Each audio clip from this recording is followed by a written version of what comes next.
Pasadong grado po ang ibinigay ng ilang eksperto sa performance ni Pangulong Noynoy Aquino sa kanyang pamamahala nitong 2012. Pruweba raw ng political will ng Pangulo ang pagsasabatas ng kontrobersyal na Sin Tax Reform Law at Reproductive Health Law.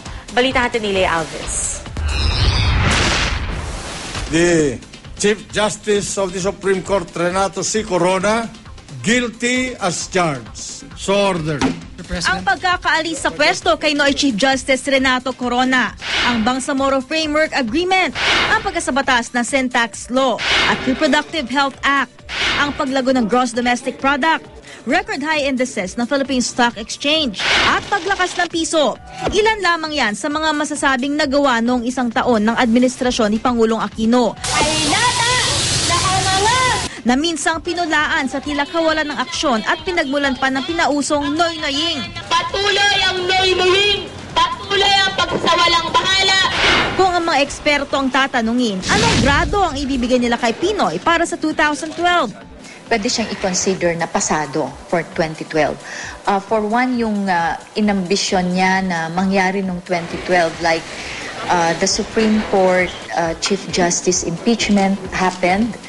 A number of bills which he considered priority bills, nangyari din ito na ipasa. Ipinakita niya na dahan-dahan lumalabas siya sa kanyang shadow sa anino ng isang unprepared, reluctant president in 2010. Subalit kamukha din ng kahit na sinong estudyante, may mga homework pa na kailangan gawin.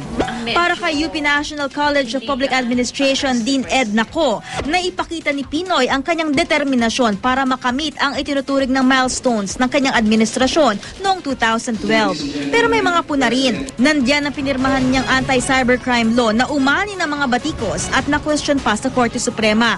Kulang pa rin daw marahil ang sigasig ng Administrasyong Aquino para maibsan ang kahirapan. Hindi raw sapat ang Conditional Cash Transfer Program o programang Pantawid Pamilyang Pilipino. Naniniwala ako na yung conditional cash transfer ay kamukha ng pangalan niya, pantawid lang talaga. Hindi ito yung nagbibigay talaga ng pinaka-solusyon dun sa pagkakaroon ng hanap buhay, pagkakaroon ng livelihood. Aminado naman ang Malacanang na talagang pantawid lang ang programang ito para sa pinakamahihirap hanggang sa makatayo sila sa sariling paa. Hindi rin daw ito ang natatanging programa ng pamahalaan para maibsan ang kahirapan. Pagdating naman sa usaping pang-ekonomiya, sang-ayon ng ekonomistang si Professor Ernesto Pernia, may mahalagang hakbang na nagawa ang administrasyon ni Pinoy.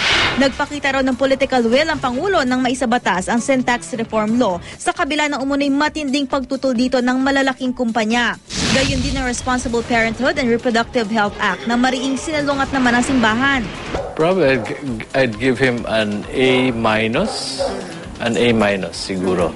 An A- would be equivalent to 90 yata or something. Okay, mataas, sir. Yeah, I think A- or B+. Well, he accomplished a lot in terms of policy reforms. Yung Bangsamoro was a major accomplishment. Framework agreement. And then, the Corona impeachment. Tumaas din daw ang investor confidence dahil sa kampanya ng Aquino administration kontra katiwalian. Pero aminado si Professor Pernia, gumanda man ang lagay ng ekonomiya, matagal pa bago ito maramdaman ng mahihirap na Pilipino.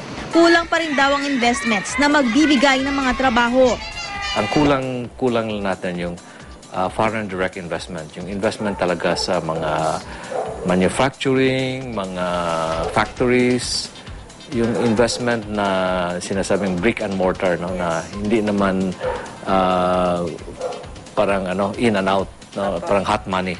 Ang mas importanteng investment yung foreign direct investment na talagang natitigil sa atin, no, at saka nakaka-produce ng employment, mga trabaho, at saka naka-generate ng products. Para raw mangyari ito, kailangan pang gumanda ang investment climate sa bansa. Kailangan din ng mga bagong infrastruktura na mahalaga sa pag-arangkada ng ekonomiya. May kabagalan daw kasi ang implementasyon ng public-private partnerships sa infrastruktura. Sa kabuuan, pasado at umani pa ng papuri ang administrasyon para sa mga nagawa nito noong 2012. Umaasa ang buong bansa na ngayong 2013, magiging masigasig pa ang administrasyong Aquino para matutukan ang mga problemang dapat pang solusyonan. Ayon naman sa Malacanang, marami nang nagawa si Pangulong Aquino at patuloy pang magsisikap para sa ikagaganda ng buhay ng mga Pilipino. Lay Alves, GMA News.